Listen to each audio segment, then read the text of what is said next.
whenever I needed her, whenever I had a problem.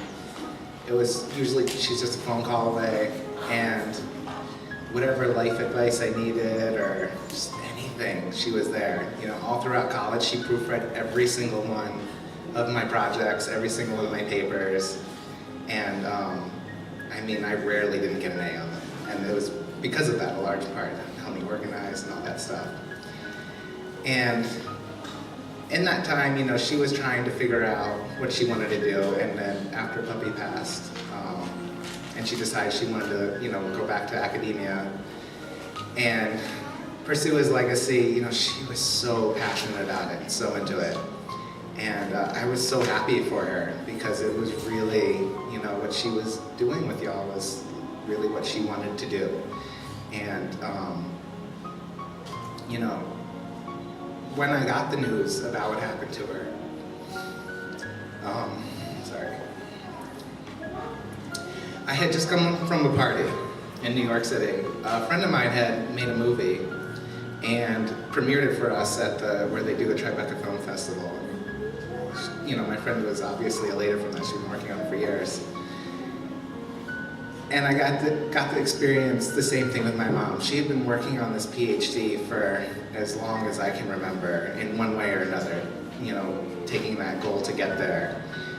And, you know, a couple months ago, she called me up to say that, you know, her dissertation was successfully defended and all that, and that there was not a single change requested of her on it, aside from maybe some small grammatical things, and that she was, you know, like one of the only people to ever meet that goal in SOAS history.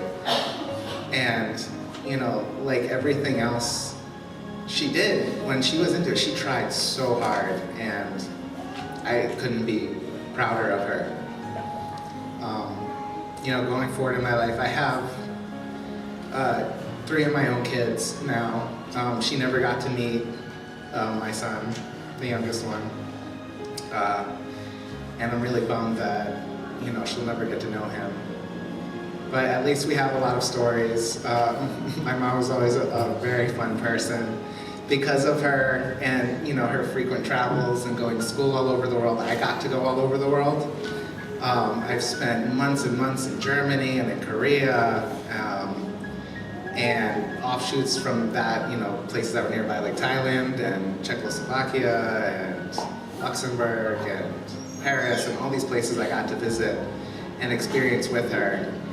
And for those of you that don't know, traveling with my mom is one of the funnest things ever. I mean, you can just sit back, enjoy the ride, and she'll take care of everything. She finds the best places to eat, the most fun activities, and she knew me so well that would know exactly like what I would want to do, and we would always have such a blast. Like, it never felt like lame traveling with my parents.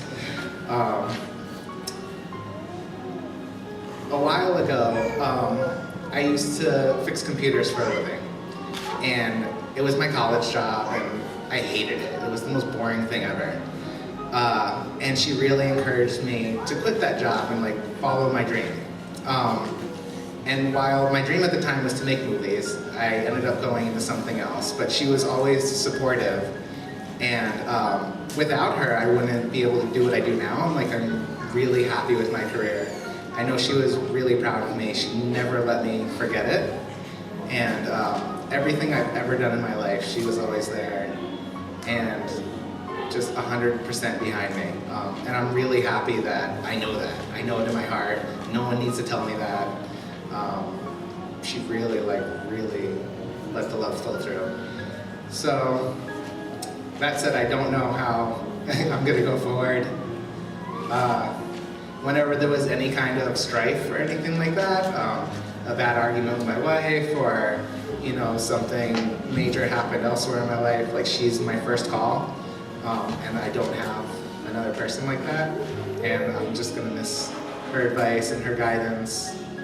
And you know, besides that, we also just used to have really good conversations about movies and TV shows. I was trying to get her into, you know, Breaking Bad. She's like, that's so boring, but you know, she was trying. And you know, one of her favorite movies, if you guys don't know, is Harold and Kumar Go to White Castle. Like, I don't, not many women in my life can say the same thing, and I always really appreciated that. And we were just, one and the same in a lot of ways. So I'll always miss her. She was always loved by everybody, and all you guys here proves that. And I just want to thank everybody